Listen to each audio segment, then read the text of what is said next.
Welcome to Oracle of Confidence.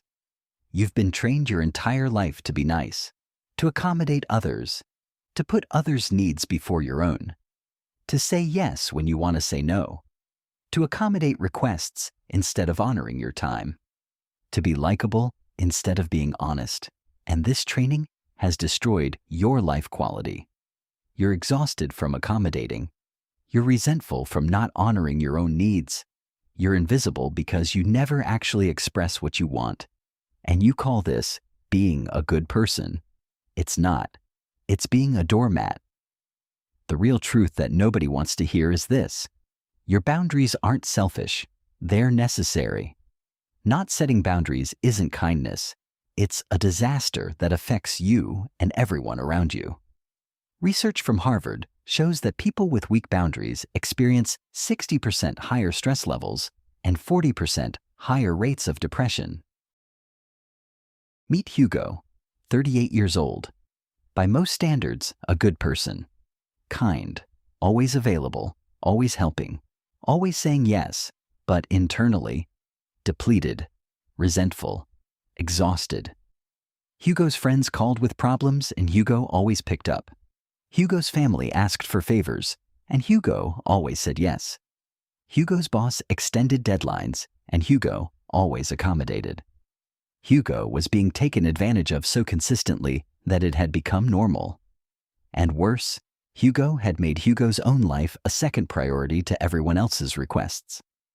Hugo's goals? Secondary. Hugo's health? Secondary.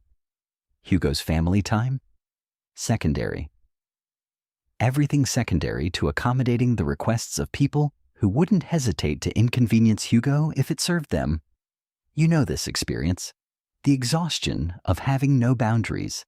The resentment of being everyone's accommodation. The slow death of your own life.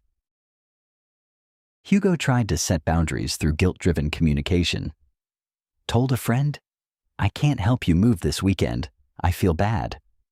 The friend said, "Oh, come on, you're the only one who can help me. I need you." Hugo immediately felt guilty and agreed, felt resentful during the entire move. Then did it again the next month with a different request.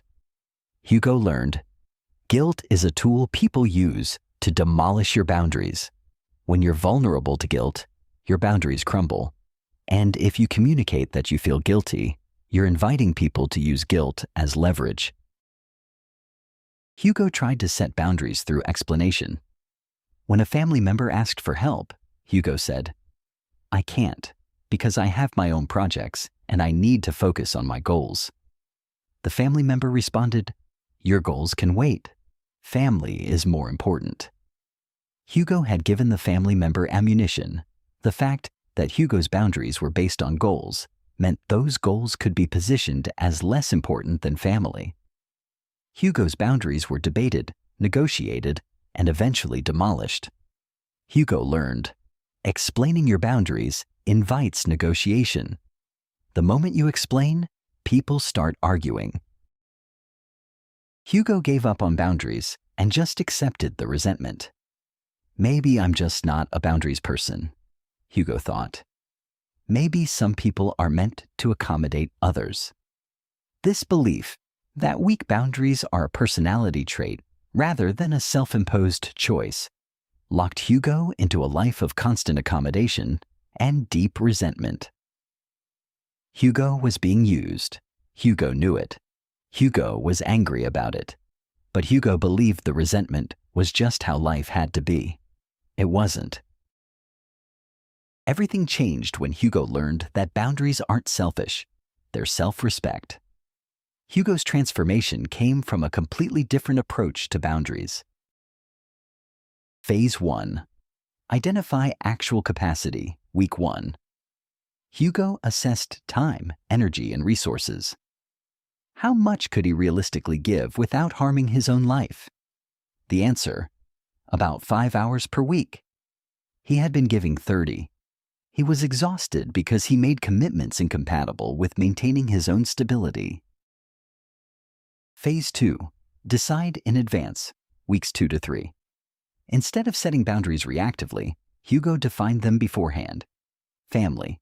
Yes, some friends, for specific things. Boss, within work hours only. Extended family, limited. Random requests, no. He clarified limits. Emergencies, yes. Routine help, no. Coffee once a month, not on call. Clear categories removed negotiation and reduced guilt. Phase 3, state boundaries. Without explaining, week 4. When asked for something outside the limit, Hugo said, "I can't do that." No justification, no apology. Without explanation, there was nothing to debate. This felt uncomfortable, even rude at first, but the boundary held. Phase 4. Rebuild with boundaries. Month 2+. Some relationships collapsed, those based on benefiting from his lack of limits. Others strengthened. Friends respected his time, planned ahead, and valued what he chose to give. The remaining relationships became voluntary, not obligation-based. Within 3 months, Hugo's quality of life improved. Same job and family, different experience. He regained time and energy. Resentment decreased. The relationships that remained were deeper. He also modeled healthy boundaries, encouraging others to respect their own limits. Saying no isn't selfish. Saying yes while resentful or unable to deliver is. Real kindness requires honest limits. Decide what's possible, communicate it clearly, and maintain it, without guilt or over-explanation. Vague boundaries invite debate. Clear ones don't. "I can't do that" is a decision, not a discussion. It protects time and reduces confusion. Without limits, Hugo attracted people who used him. With limits, those people left and genuine ones remained. Boundaries naturally prioritize quality over quantity. You're exhausted because you have no boundaries.